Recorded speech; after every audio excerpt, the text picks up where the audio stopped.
Pandian store சீரியல்ல அடுத்து என்ன நடக்கலாம்? இங்க எல்லாருமே பொங்கல் வச்சுட்டு வீட்டுக்குள்ள போயிடுறாங்க. அதுக்கப்புறமா குமார் மட்டும் நின்று அரசி இருக்காளா இல்லையான்னு பார்த்துட்டு இருக்கான். ஆனா அரசி வெளியே வரவே இல்லை. குமாருக்கு எப்படியாவது இந்த பொங்கல் ஃபங்க்ஷன்ல அரசிகிட்ட பேசி தீரணும் அப்படின்னு ஒரு முடிவோட இருக்கான். ஆனா குமாருடைய ஆக்டிவிட்டிஸ் எதுவுமே சரியில்லையே அப்படின்னு இங்க மாறி கரெக்டா நோட் பண்ணிருக்காங்க. இங்க வடிகுட்டின்னு சொல்றாங்க, அக்கா இந்த குமார் பையல பாத்தியாக்கா, காலையில இருந்து ஆள் சரியில்லைக்கா, எப்போதுமே அவன் இங்க இருக்கவே மாட்டான். இப்ப பாரு, இந்த குட்டி போட்ட பூனை மாதிரி வாசல்லி சுத்திட்டு இருக்கான். என்ன கதை ஒண்ணு புரியுதாக்கா? ஏய் மாறி, விடுடி, பொங்கல் அதுமா அவன் வீட்டுல இருக்கிறது பெரிய விஷயம். அவனை போய் நீ ஏன் நோண்டிட்டு இருக்க? நீ வா, ஆக வேண்டிய வழி பார்க்கும். அது என்னமோ காட்டுதான்க்கா, நமக்கு வேலை இருக்கு. இருந்தாலும் இவன் பண்றது ஏதோ சரியில்லை, ஏதோ இடிக்குது, பார்ப்போம் அப்படின்னு இங்க மாறி பேசிட்டு இருக்காங்க. இங்க இருக்கிற எல்லாருமே பாண்டியன் வீட்டுல பொங்கல் ஃபங்க்ஷன் முடிச்சதுக்கு அப்புறமா கோவிலுக்கு போலான்னு கிளம்புறாங்க. அதுவும் ஜோடி ஜோடியா கிளம்புறாங்க. அப்போ இங்க அரசி நானும் வரேன் அப்படின்னு சொல்லி அரசியும் கிளம்பி போறாங்க. இங்க அரசி சவுண்டை கேட்ட உடனே குமாரு வேக வேகமா ஓடி வந்து வெளியே பாக்குறான். பார்த்தா அரசி கோயிலுக்கு போறாங்க. அதை பார்த்த குமாரு, ஓகே நாமளும் கோயிலுக்கு போலாம் அப்படின்னு இங்க குமாரும் கிளம்பி கோயிலுக்கு போறான். இங்க கோயிலுக்கு போய் எல்லாருமே ஜோடி ஜோடியா சாமி கும்பிட்டு இருக்காங்க. அப்ப அரசியும் பழனியும் மட்டும் அங்க பேசிட்டு இருக்காங்க. அப்போ பழனிக்கு ஏதோ போன் வருது. அரசி இங்கே சாமி கும்பிட்டுரு, மாமா இந்த வந்துடுறேன் அப்படின்னு சொல்லிட்டு இங்க அரிசி கிளம்பி வெளியே போறாரு. அந்த கேப்ல அரிசி பொங்கல் வாங்கிட்டு இருக்காங்க. பொங்கல் வாங்கும்போது குமார் வந்து, என்ன அரிசி பொங்கலா, எனக்கெல்லாம் கிடையாதா பொங்கல் அப்படின்னு கேட்குறாங்க. இங்கே பாருங்க, தேவையில்லாம பிரச்சனை பண்ணாதீங்க, ஒழுங்கா போயிடுங்க, எங்க அண்ணனுங்க இங்க இருக்கானுங்க, கத்தி கூப்பிட்டேன் உங்களை ஒன்றுன்னு ஆக்கிடுவாங்க. இங்கே பாரு அரிசி, அதுக்கெல்லாம் பார்த்தா உன்னை கல்யாணம் பண்ண முடியுமா? கண்டிப்பா உன்னை கல்யாணம் பண்ணா ஏகப்பட்ட பிரச்சனை வரும், அது எனக்கும் தெரியும். இருந்தாலும் பிரச்சனைலாம் ஃபேஸ் பண்ணி உன்னை கல்யாணம் பண்ணிக்கணும் அப்படின்னு ஆசைப்படுறேன். நீ என்ன சொல்ற? இங்க பாருங்க, தேவையில்ல பிரச்சனை பண்ணாதீங்க, சரி அது நீ அப்புறமா முடிவு சொல்லு, இப்ப எனக்கு பிரசாதம் மட்டும் கொடு போதும் அப்படின்னு சொல்றாங்க. ஓ பிரசாதம் வேணுமா? ஏன் பொங்கலுக்கு உங்க வீட்டுல பொங்கல் வைக்கலையா? அரிசி, அந்த பொங்கல் வேற, நீ தர பொங்கல் வேற, உன் கையில கொடு அரிசி பொங்கல் அப்படின்னு சொல்றான். உடனே அரசி, சரி கண்ணை முடுங்க தரேன் அப்படின்னு சொல்லிட்டு இங்க பக்கத்துல வெறிஞ்சிட்டு இருந்த சூடத்தை தூக்கி எரிய எரிய குமார் கையில வச்சிடறாங்க. குமார் டக்குன்னு கை சுட்டு கத்திடுறான். கத்துனதும் அங்கேருந்து பழனி ஓடி வராரு. ஓடி வந்ததும் அரசி என்னாச்சு அப்படின்னு பார்த்தா குமார் நிற்கிறான். டே குமார், நீ என்ன பண்றீங்க? 1,00,000 சாமி கும்பிடாட்டு வந்தேன். அப்ப என்ன கத்துன கோயில்ல? சூடம் கையில பட்டுடுச்சு. சூடம் கையில பட்டுடுச்சா? என்னடா வளர்ற? அதுவும் சூடம் நடு கைக்கு எப்படா வந்துச்சு, உள்ளங்கைக்கு? அரசி, உன்கிட்ட வந்து பிரச்சனை பண்ண வந்தானம்மா இவன்? ஐயோ இல்ல மாமா, நம்ம கிட்டலாம் பிரச்சனை பண்ணுவானா? பிரச்சனை பண்ணா டக்குன்னு உங்களையும் அண்ணன் நீ கூப்பிட மாட்டேன், அதானே பார்த்தேன். நீயாச்சும் பயப்படுறதாவது, நீ யாருன்னு தெரியும்ல. டே குமாரு, இங்க தேவை நின்றுட்டு இருக்காத, என் மாப்பிள்ளைங்க கோயில் சுத்த போயிருக்கானுங்க, அவனுக்கு கண்ணில் மட்டும் நீங்க நிக்கிறத பார்த்த, அதுவும் அரசி கூட நிக்கிறத, உன்னை உண்டு இல்லைங்க ஆக்கிடுவானுங்க, ஒழுங்கா ஓடி போயிடு அப்படின்னு சொல்லிட்டு இங்க பழனி அரசி அழைச்சிட்டு வராரு. அழைச்சிட்டு வரும்போது இங்க அரசி சிரிச்சுட்டு வராங்க. பழனி கேட்கிறாரு, அரசி இங்க பாரு, மாமாட்ட நீ எதுவும் மறைக்க கூடாது, உண்மையை சொல்லு. குமார் வந்து வந்துட்டு பிரச்சனை பண்ணானா? அவன் உள்ளங்கைக்கு சூடம் போற அளவுக்கு எதுவும் நடந்துச்சு? அவனே கொளுத்திருந்தானா? அவன் ஏன் கத்த போறான்? இங்க பாரு அரசி, மாமாட்ட எதையும் மறைக்காம உண்மையை சொல்லணும், சொல்லுமா அப்படின்னு சொல்ல இங்க அரசியும், அது வந்து மாமா, ஒரு 2 நாளைக்கு முன்னாடி நான் பஸ் ஸ்டாப்ல நிற்கும் போது வந்து என்கிட்ட பேசினா மாமா, நான் வந்து காலேஜை ட்ராப் பண்றேன், எனக்கு கல்யாணம் பண்ணிக்கிறேன்னு கேட்கிறான் மாமா. அவன் நான் முடியாதுன்னு சொல்லிட்டேன். இப்போ இங்க வந்து பிரசாதம் கொடுன்னு சொன்னான், அதான் அவனுக்கு சரியான பாடம் போட்டணுன்னு சூடத்தை தூக்கி கையில வச்சிட்டேன் அப்படின்னு சொல்ல, அதானே பார்த்தேன். அரசியாவது பயந்தாங்குழியாட்டம் இருக்குதாவது, நீ யாருன்னு எனக்கு தெரியுமா, ஆனா இதை இப்படியே விடக்கூடாது, உடனே போயிட்டு ஆத்தாட சொல்லணும், ஆத்தாட சொன்னதான் கண்டிச்சு வைப்பாங்க.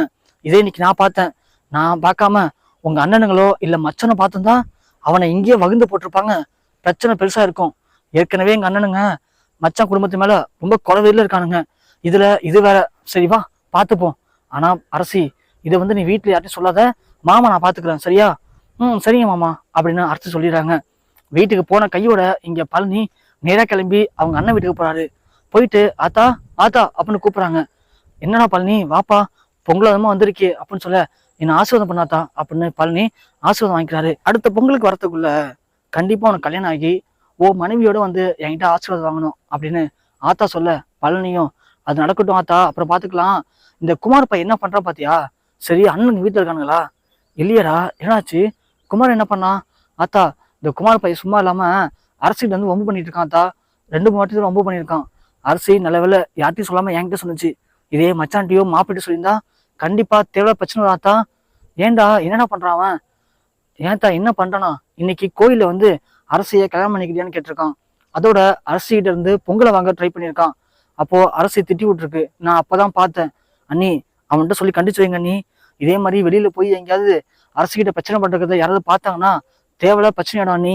ஏற்கனவே நம்ம குடும்பத்துக்கும் மச்சானுக்கும் பிரச்சனைங்கிறது தெரியும்.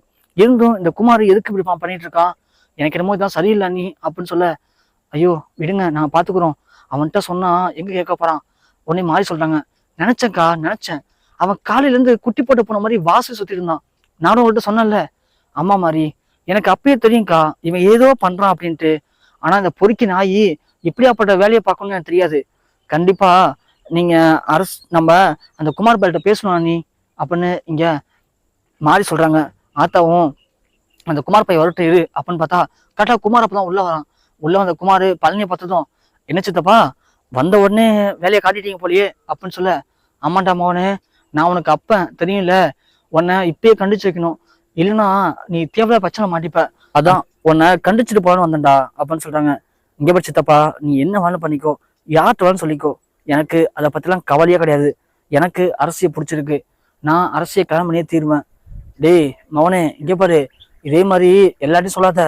இந்த விஷயம் மட்டும் என் மச்சானுக்கோ மாப்பிள்ளைங்களுக்கோ காலு விழுந்துச்சுன்னு வச்சுக்கேன், சொல்ற வாய் இருக்காது. அந்த அளவுக்கு என்ன பண்ணுவானுங்கன்னு உனக்கும் தெரியும். நான் சொல்லி தெரியணும்னு உனக்கு அவசியம் இல்லை.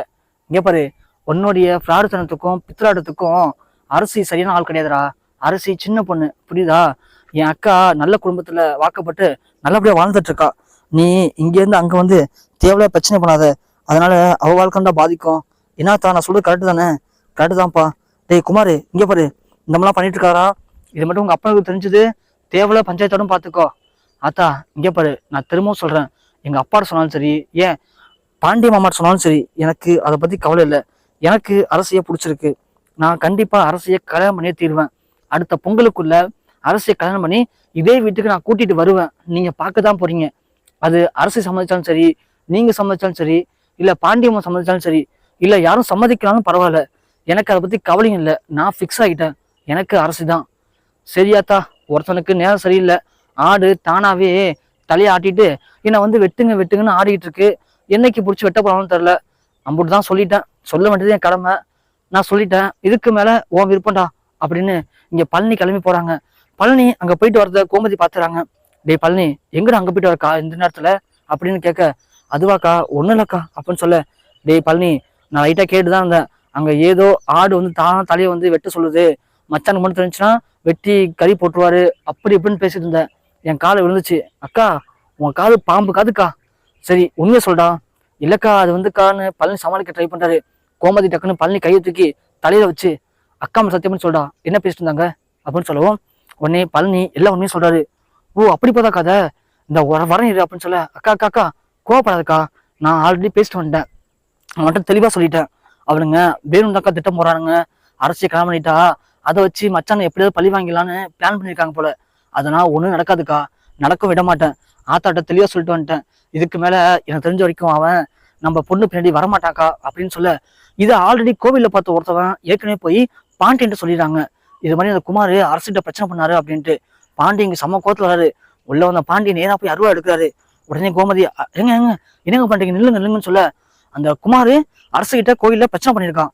அவன் இன்னைக்கு வெட்டி போடாம விட மாட்டான் அப்படின்னு சொல்ல, மச்சான் மச்சான் மச்சான் கோபப்படுறீங்க மச்சான், இப்பதான் மச்சான் அரசு என்கிட்ட சொன்னிச்சு, நான் போய் கண்டிச்சு வந்துட்டேன் மச்சான், இனிமே அவன் நம்ம வழி கண்டிப்பா வரமாட்டான் மச்சான், நான் பேசிட்டேன் மச்சான், நீங்க இருங்க மச்சான்னு சொல்ல, என்ன பழனி என்ன என்ன பேசிட்ட, அவனுக்குலாம் வாயில சொன்ன பத்தாதரா, அவன் எப்போ என்ன எப்படி அசிங்கப்படுத்தாலும் காத்துட்டு இருக்கானுங்க, அதுக்கு என் பொண்ணோட வாழ்க்கை தான் கிடைச்சது அவங்களுக்கு, அவனை சும்மா விட மாட்டேன் அப்படின்னு சொல்ல, கோமதி ஒண்ணு எங்க தம்பி தான் பேசிட்டானாங்க, நல்லாவே புரிய மாதிரி பேசிட்டு வந்திருக்காங்க, கண்டிப்பா எந்த பிரச்சனை ஆகுதுங்க, நான் சொல்றதை கேளுங்க அப்படின்னு இங்க கோமதி சொல்றாங்க. உடனே பழனி சொல்லவும் பாண்டிய ஒண்ணு, இங்க பாரு கோமதி உனக்காக தான் அமைதியா இருக்கேன், இன்னொரு வாட்டி அவன் நம்ம பொண்ணுகிட்ட பிரச்சனை பண்ணதை மட்டும் பார்த்துன்னு வச்சுக்கேன், அவனை வெட்டி கண்ணந்தனமா இதே வாசல்ல புதைச்சிடுவேன் அப்படின்னு அருவாள் தூக்கி வாசல்ல போறாரு. குமார் அப்போ வாசலா நிக்கிறாரு. பாண்டியன் வெளியே வந்த உடனே குமார் அப்படியே பாண்டியனை பார்த்து ஒரு நக்கலை சிரிப்பு வச்சுட்டு வீட்டுக்குள்ளேயும் போறாங்க.